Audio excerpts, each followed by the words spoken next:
Selamat malam teman-teman, kami dari kelompok P8 akan menjelaskan laporan praktikum mekanika tanah 1.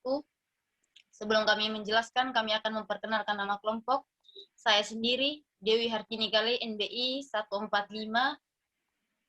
Muhammad Arif Rahman, NBI 143, Muhammad Rafli Nurabidin, NBI 149, Muhammad Isyul Romadoni, NBI 148, Dafa Alif Juliansa, NBI 152, Gali Sukmo Utomo, NBI 155, dan Muhammad Koirudin Afandi, NBI 154. Selanjutnya saya akan persilakan teman saya untuk menjelaskannya. Baik, yang pertama ada tes konsistensi tanah. Jadi tujuannya adalah untuk menentukan nilai kadar air, yaitu batas di mana tanah mengalami perubahan dari kondisi cair menjadi plastis, yaitu batas cair atau liquid limit. Langkah-langkah kerjanya, cari tang yang berbutir halus. Yang kedua, ambil tanah yang sudah lolos saringan. Yang ketiga, letakkan tanah yang sudah disiapkan pada langkah nomor 2. Yang keempat, buat alur pada contoh tanah yang disiapkan pada langkah nomor 3. Yang kelima, putar engkol dalam kecepatan lebih kurang 2 kali putaran setiap detik. 6, ambil cawan kosong. 7, ambil sebagian tanah pada langkah nomor 5. Yang selanjutnya ada batas plastis. Tujuannya adalah menentukan nilai batas plastis dari suatu sampel. Langkah kerjanya, 1, ambil tanah yang sudah lolos saringan. Yang kedua, siapkan cawan yang sudah ditimbang. Yang ketiga, tanah yang sudah disiapkan dalam langkah nomor 1. Yang keempat, apabila tanah yang digulung atau digelintir pada langkah nomor 3. Yang kelima, cawan dan tanah pada langkah nomor 4 dimasukkan di oven. Terus, batas susut, tujuannya ialah untuk menentukan kadar air pada batas semi padat dan untuk menentukan sifat tanah.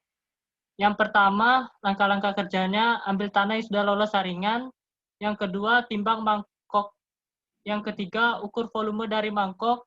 Yang keempat, ambil tanah pada langkah nomor 1. Yang kelima, ambil mangkok dan siapkan pada langkah nomor 5. Nomor 2. Yang keenam, ulangi langkah nomor 5. Yang ketujuh, ratakan permukaan tanah. Yang 8, tanah pada langkah nomor 7 agar diangin-anginkan. Yang ke-9, tanah pada langkah nomor 8 apabila sudah betul-betul kering, lalu dimasukkan dalam oven. Baik, selanjutnya. Baik, saya akan menjelaskan pengujian volumetri dan gravimetri. Sebelum saya menjelaskan perhitungan, saya akan menjelaskan pengertian, tujuan, sama langkah kerjanya. Oke, volumetri merupakan bagian dari kimia analisis kuantitatif, di mana penentuan zat dilakukan dengan jalan pengukuran volume larutan atau berat zat yang diketahui konsentrasinya. Adapun parameter yang dihasilkan oleh volumetri adalah 1, berat volume, 2, berat volume kering, 3, berat volume basah, spesifik graviti, angka pori, porositas, kadar air, dan derajat kejenuhan.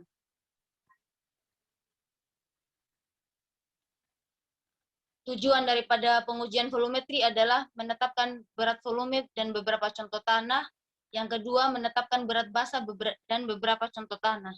Sedangkan tujuan dari langkah kerja dari pengujian volumetri adalah 1, kita menyiapkan tanah yang masih asli dan kemudian mengeluarkannya dari tabung. Yang kedua, potong tanah perlahan-lahan hingga berbentuk persegi panjang dengan ukuran kurang lebih 8 cm. Yang ketiga, timbanglah cawan tempat tanah yang sudah tersedia. Yang keempat, tanah pada langkah nomor 2, letakkan pada cawan langkah nomor 3, kemudian ditimbang. Yang kelima, isi gelas kaca ukuran dengan ukuran 5,5 sampai 6,5 cm dan tinggi 3,4 cm dengan air raksa yang sudah diisi. Yang kelima, masukkan tanah yang sudah disiapkan pada langkah nomor 4 ke dalam gelas kaca yang sudah berisi air raksa. Yang ketujuh, timbang mangkok kaca atau porselin beserta air raksa yang dipindahkan karena didesak tanah tersebut. Yang kedelapan, timbang mangkok kaca atau porselin di tempat air raksa dalam keadaan kosong. Sedangkan untuk perhitungan volumetri, kita bisa melihat pada tabel-tabel ini beserta rumusnya. Selanjutnya akan dijelaskan oleh teman saya.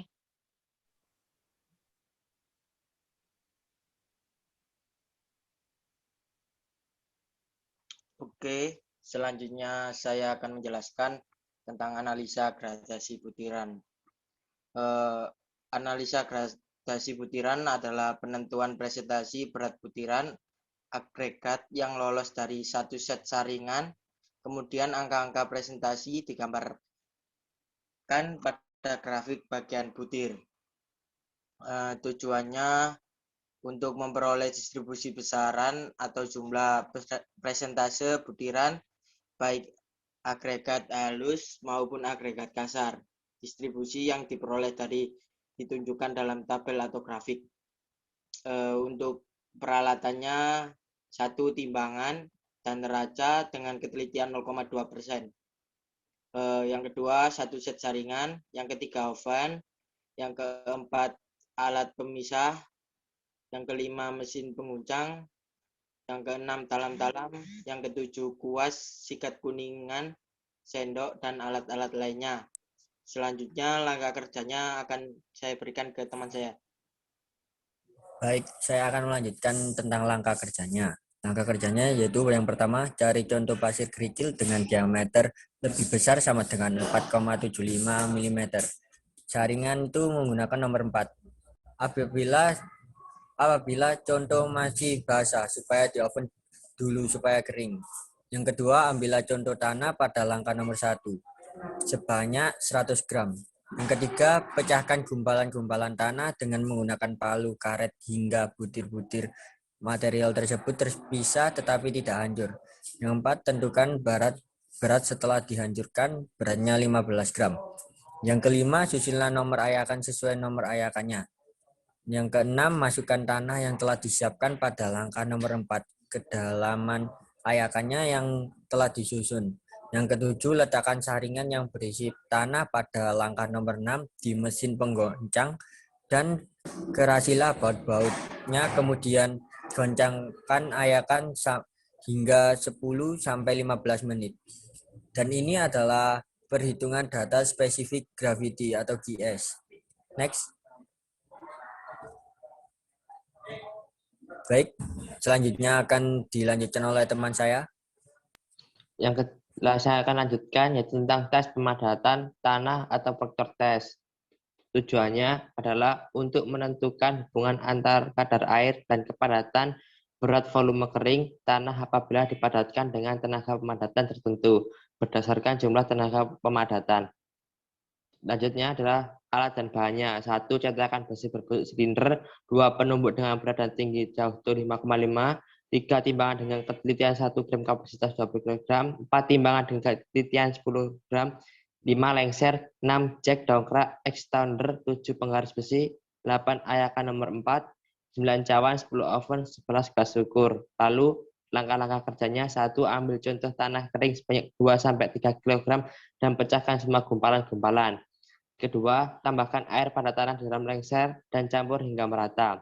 Ketiga, timbangan cetakan dan plat dasar, kemudian ukurlah diameter dan tinggi dari cetakan untuk mencari volumenya. 4. Pasang silinder perpanjangan pada bagian dari cetakan. 5. Masukkan tanah yang lembab yang disiapkan pada langkah nomor 2. Yang ketujuh, yang keenam, langkah silinder perpanjangan dengan hati-hati supaya jangan merusak lapisan tanah di dalam cetakan bawah. Ketujuh, tentukan berat cetakan silinder plat dasar tanah yang telah dipadatkan pada langkah nomor 6.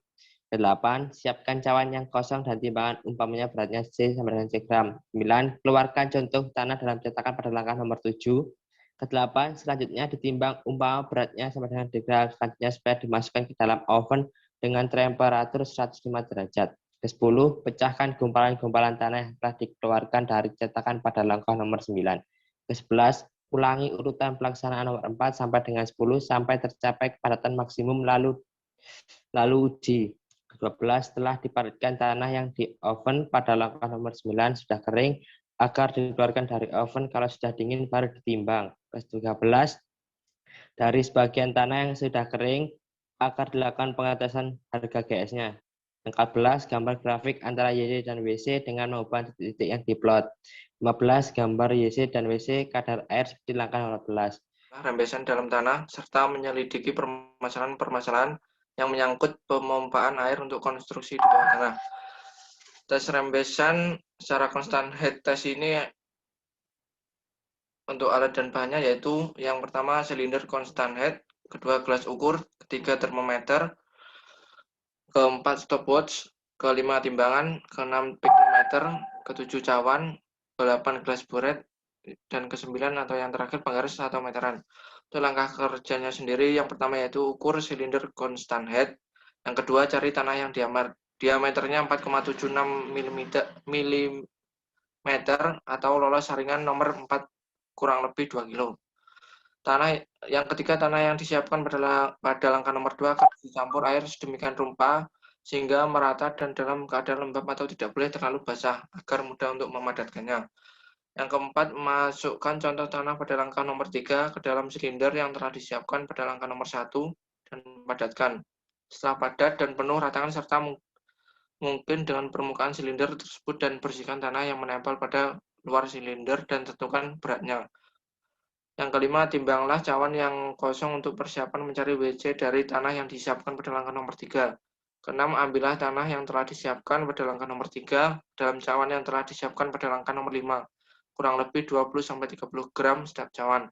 Kemudian ditimbang umpama beratnya untuk satuannya gram. Selanjutnya, masukkan oven dengan temperatur 105 derajat sampai 110 derajat Celcius. 7. Pasanglah penutup silinder atas dan bawah, jangan lupa diberi batu porus atau kertas porus supaya bisa menyebarkan aliran air ke permukaan tanah dalam silinder. 8. Hubungkan silinder pada langkah nomor 7 dengan gelas buret memakai selang yang tersedia. 9.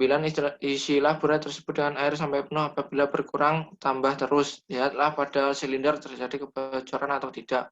Apabila terjadi kebocoran harus diperbaiki. Jadi air supaya keluar pada tempat yang telah ditentukan. Biarkan air tetap mengalir melalui tanah sehingga betul-betul dalam keadaan jenuh. 10. Kedudukan air di permukaan buret harus dijaga supaya penuh selama pengamatan berlangsung. 11. Sebelum tes dimulai, gelembung-gelembung udara di dalam selang harus dihilangkan. Setelah air sudah lancar atau kontinu, kumpulkan atau tampung air yang mengalir keluar melalui tanah tersebut di gelas kur yang telah disiapkan dan catat umpamanya volumenya sama dengan theta Celcius. 12. Ulangi langkah nomor 11 sebanyak 3-5 kali percobaan dengan waktu yang berbeda-beda. 13. Catat temperatur air tersebut. 14. Ambillah cawan yang berisi tanah yang di dalam oven, kemudian ditimbang umpamanya beratnya sama dengan E, untuk satuannya gram. 15. Atau yang terakhir, carilah berat spesifik butiran padat atau GS dari tanah yang sudah kering oven tersebut. Berikut untuk perhitungannya rembesan secara constant head. Next. Yang selanjutnya akan dijelaskan oleh teman saya.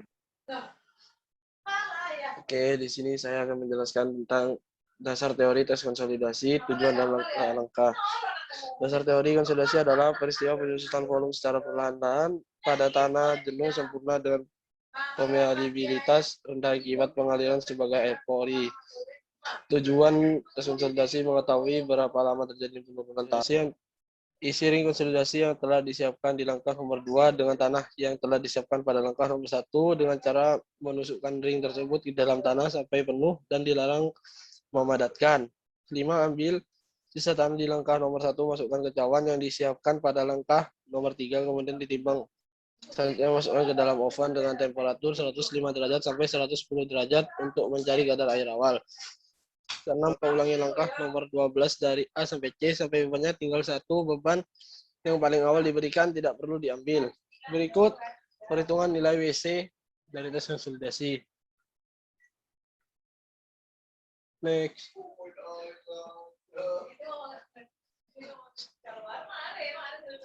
Sekian dari kelompok kami. Kalau ada salah kata, mohon maaf. Wassalamualaikum warahmatullahi wabarakatuh. Waalaikumsalam.